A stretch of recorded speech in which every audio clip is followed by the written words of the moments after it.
हे समर्थ परमात्मा, हे निर्गुण निरंकार,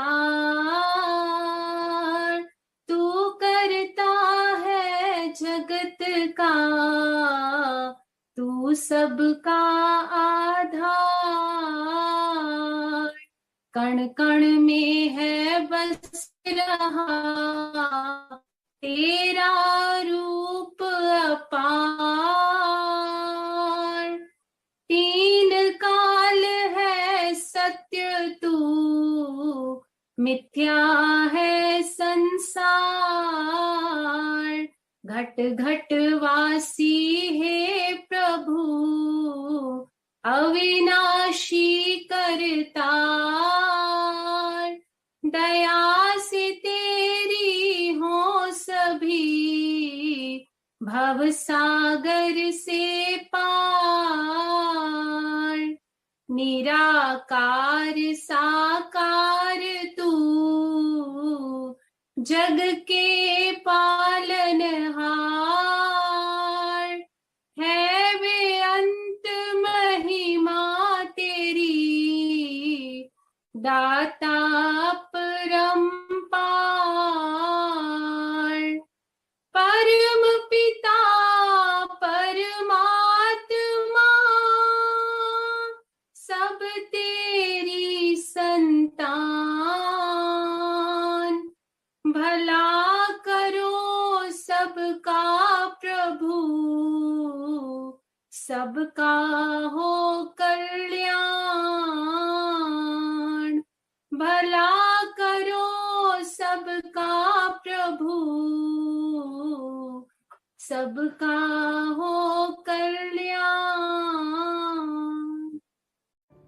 सात संगत जी, प्यार से कहना, ध्यान निरंकार जी। तो इतने जो भी अभी आज चाहे बालक के रूप में, बुजुर्गों के रूप में, बहनों के, भाइयों के, जिस रूप में भी, चाहे कविता, चाहे वो स्पीच थी और वो चाहे श्लोक बीच में बोले, चाहे गीत भजन थे, तो ये जो भी सारी संगत में हमने आज सुना है, तो यहाँ स्टेज से भी दासी जो बोल रही है वो तो वही भाव जो पहले ये बोल चुके हैं सारे संत, तो उसकी एक्सटेंशन में दासी थोड़े ही शब्दों में इस रूप में आपसे आशीर्वाद के रूप में ये कहना चाह रही है कि जो भी हमने आज सुना कि ये जो आत्मा है उसका इस निरंकार, इस विठल, इस परमात्मा, इस विश्वनाथ से जो भी हमारा रिश्ता है, उसकी पहले तो सबसे पहले बात जो पहचान करनी है कि हम दुनिया में आते हैं, पहले तो शरीर इतने बदल लेती है ये आत्मा कि ये आत्मा अपने आप को शरीर ही मान लेती है। तो जब तक इस मनुष्य योनि में आए हैं तो अपनी असली पहचान करने का ये जो सुनहरा मौका मिला है, इसमें हम अपनी असल पहचान कर लें। और वो पहचान यही है कि हम जिस परमात्मा की अंश हैं उस परमात्मा को देखें तो सही, अपने पिता के दर्शन करें। और भक्ति भी तभी शुरू हो सकती है जब इस परमात्मा के दर्शन हो जाए, और ये दर्शन करने संभव हैं। तो जब ये पहचान हो जाए, हमें अपना जीने का मकसद समझ आ जाए, तो फिर जीते जी भी हम कभी भी ये नहीं चाहेंगे कि जानबूझ के किसी को दुख दे या किसी के रास्तों में कांटे बिछाए, बल्कि मन उस तरह प्रवर्तन हो जाएगा जैसे किसी के हमेशा आंखों से आंसू पोंछने वाला जीवन बन जाएगा। ये उदास होठों को खुशियों द्वारा मुस्कुराहट भरने के जीवन में हम कोशिश करेंगे, प्रयत्न करेंगे। जैसे ये जो तब्दीली होती है, ये तो मन की तब्दीली अपने आप हो जाती है जब इस परमात्मा का एहसास हमारे जीवन में आ जाता है कि वही मन जो पहले सिर्फ चतुर चालाकियों में दूसरों को गिराने के लिए ही इच्छुक रहता था, अब वो मन निंदा भी सुनना पसंद नहीं करता। वो सिर्फ अपने यही कोशिश करता है कि कहीं मनों में आग लगी है तो शीतल वचनों से, अच्छे कर्मों से उस आग को बुझाया जाए। तो जैसे ये जो ट्रांसफॉर्मेशन, ये रिफॉर्मेशन की बात होती है, वैसे विवेकानंद जी ने भी, हम सब ने ये घटना सुनी है कि उन्होंने एक बार कहा कि आई वॉन्ट रिफॉर्मर्स, तो सभी ने अपने हाथ खड़ा कर दिए, पर उन्होंने कहा कि बात पूरी ये है कि I want reformers who can reform themselves, कि किस तरह सिर्फ बात ये नहीं कि हम दुनिया में कोई क्रांति लाएंगे, कोई अच्छे बातें फैलाएंगे, पर सबसे ज़रूरी बात ये है कि सबसे पहले हमें अपने अंदर का बदलना है। चाहे शरीर की खूबसूरती के लिए, चेहरे के निखार के लिए तो हम बहुत यत्न करते हैं, पर हम सारे भक्तों का जीवन देखें तो वो इसलिए नहीं जाने गए क्योंकि वो शारीरिक सुंदरता थी उनमें या कोई अच्छा गाते थे, पर सिर्फ इसलिए क्योंकि वो जो मन में उनके भाव थे, संतों वाले गुण थे उनके जीवन में, उस वजह से ही उनका दर्जा अलग है। चाहे वो रिफॉर्मेशन की जो बात है, उन्होंने पहले अपने, जहाँ वो खुद अगर अंधकार में जी रहे थे, इस प्रभु परमात्मा का ज्ञान हो के ये उन्होंने अपने जीवन को ये ट्रांसफॉर्म किया, ये रिफॉर्म किया और उस तरह से फिर से बनाया कि पहले से अधिक सुंदर बनाया और वही सुंदर भाव पूरे जग में फैलाए। और ये भाव तब तक कोई अपने जीवन में नहीं उतार सकता जब तक वो भावों को समझा ना हो, ग्रहण ना किया हो, फिर ही वो जीवन में उतरते हैं। नहीं तो दिखावे के लिए तो थोड़ी देर के लिए कोई भी एक अच्छा इंसान बन सकता है, पर ज़िंदगी भर अच्छा बनने के लिए तो सिर्फ यही कि निरंकार प्रभु परमात्मा विश्वनाथ ही हमारे अंग संग है, हमारे अंदर है, बाहर है, हमारे सामने वाले इंसान में है, पत्ते पत्ते में है, डाली में है। तो ये पहचान, ऐसे गुणों में हम अगर जिएंगे, अगर मन में करुणा और दया का भाव रखेंगे, तो ही हम उन श्रेणी में, उस संतों वाली श्रेणी में ही माने जाएंगे। कि कबीर जी भी यही कहते थे कि जब तक देह है तब तक देना है।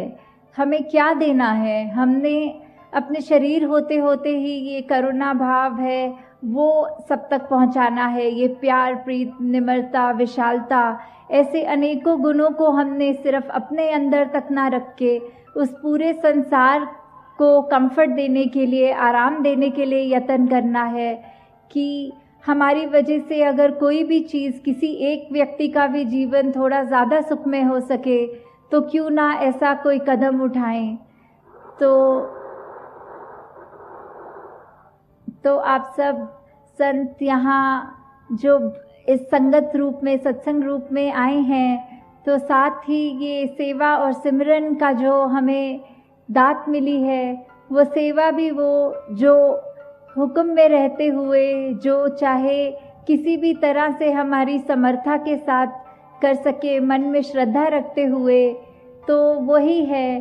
और सबसे उत्तम सेवा तो यही होगी कि हम अपने अंदर जो हमारी रोशनी है, इस ब्रह्म ज्ञान की दात जो हमने पाई है, हम ये ऐसी सेवा करें कि जो भी एक व्यक्ति हमारे कांटेक्ट में आए उस तक ये रोशनी पहुंचाएं। हमारा मुख तो उजला हो गया, अगलों का भी, औरों का भी मुख उजला करें।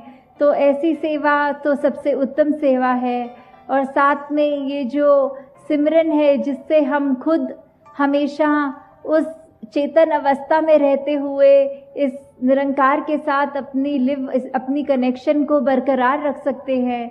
तो ये सेवा सिमरन सत्संग जब तक है तब तक ही इस निरंकार का, इस ब्रह्म ज्ञान का वासा हमारे मन में है। नहीं तो ये कब हम दुनियावी रूप में जिस तरह हम रहते हैं, तो जब तक हम ये भूल जाएं अगर एक पल के लिए भी, तो उसमें हमारा ही नुकसान है।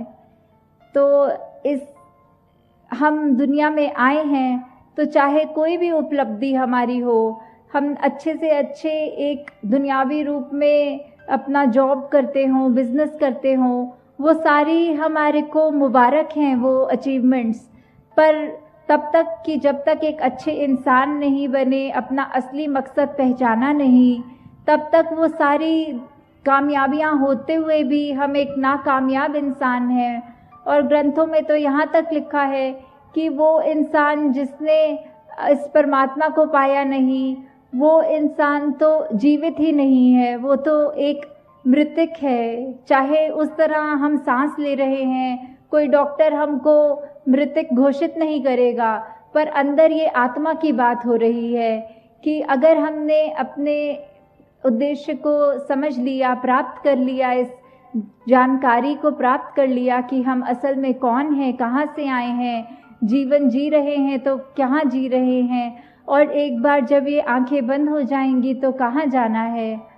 तो इन्हीं भावों से दासी और आपका समय नहीं लेगी कि किस तरह 2 हफ्तों से अभी बहुत सत्संग भी मिली और आपका आशीर्वाद भी मिला। उत्तराखंड में काफ़ी जगहों पे जो अभी नाम भी सुने थे कि इतने समागम भी हुए, भवनों पे भी जाने का अवसर मिला।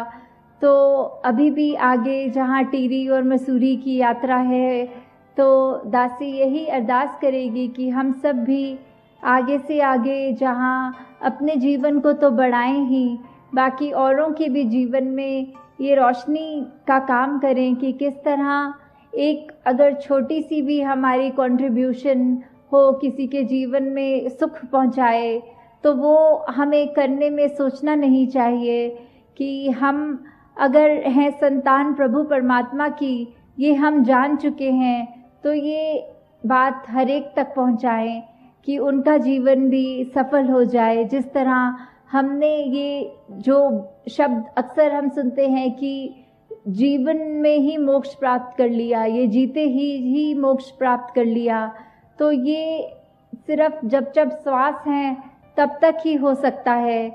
और ये सुनहरा मौका जब मिला ही हुआ है तो इसका पूरा फ़ायदा उठाएं और इस ब्रह्म ज्ञान की दात को प्राप्त करके हम अपने जीवन को महकाएं, औरों के जीवन को महकाएं। सात संगत जी, धार निरंकार जी।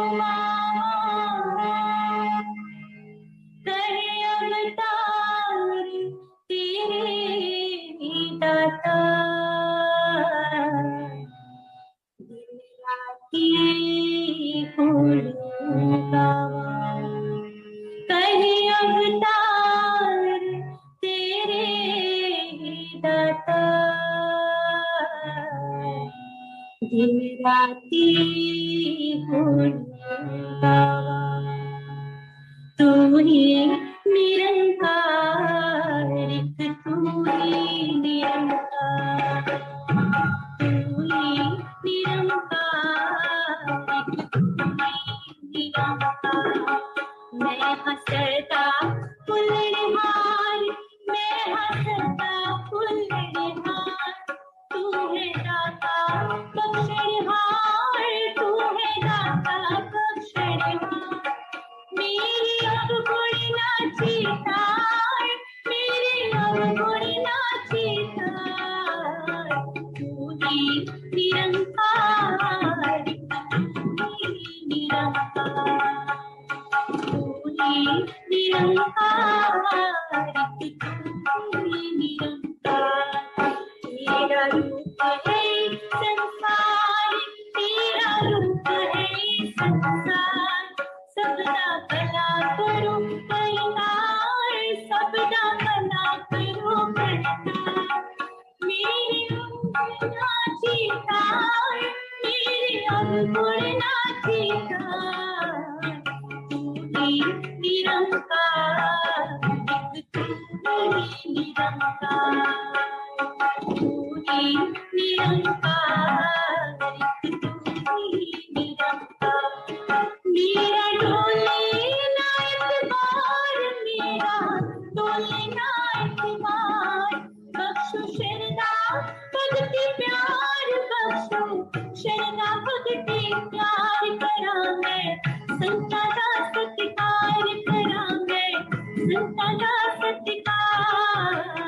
तू ही निरंकार, तू ही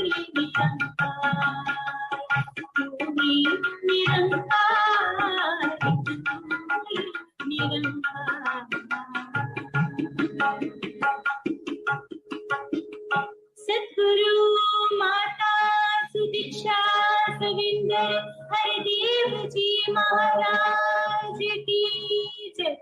निरंकारी राजमाता गुरुवचन अवतार की जय। सत्संग जी प्यार से कहना, धन निरंकार जी